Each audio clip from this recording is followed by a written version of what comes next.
it is a significant hurdle that we have crossed today. This particular part of the litigation allows the women now to compare themselves to men who work in distribution centres for a number of supermarkets across the country. This particular case was in relation to Asda, which was previously owned by Walmart, but the ruling now applies across the board to all supermarkets, and in fact probably broader than that, to all employers where they have a segregated workforce, where men and women work in separate places. There is now a chance to say that the women can compare themselves to the men, provided they are employed by the same people. The judge stressed that this does not mean the claimants have won equal pay yet. So what is next for the Asda shop floor workers?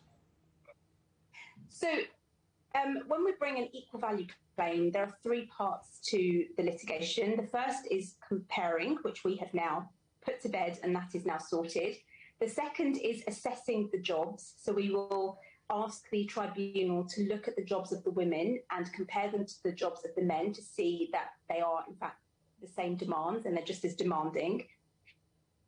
And then finally, once we've succeeded on that, Asda and supermarkets will have to argue that they can justify the pay difference. So there's still two more stages to go. However, we are already making significant progress on the second stage while we were waiting for the comparability arguments to be played out. And what are the implications here for workers, perhaps in other supermarkets? I mean, as I've said, this applies across the board. So all of the supermarkets will be looking at this decision very carefully. And what is lovely is that the Supreme Court has said, you know, these issues should really be resolved at a very early stage, and they pleaded really for the other supermarkets not to appeal this point further, because they feel that they have now clarified the issue that was in dispute. Do you see this spilling out beyond the retail sector?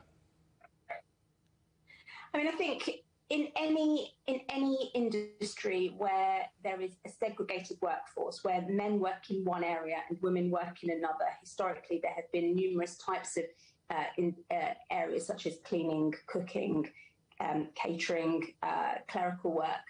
There is an issue around equal pay. So any employer that has a segregated workforce should be looking carefully to see why the pay is different between the two groups.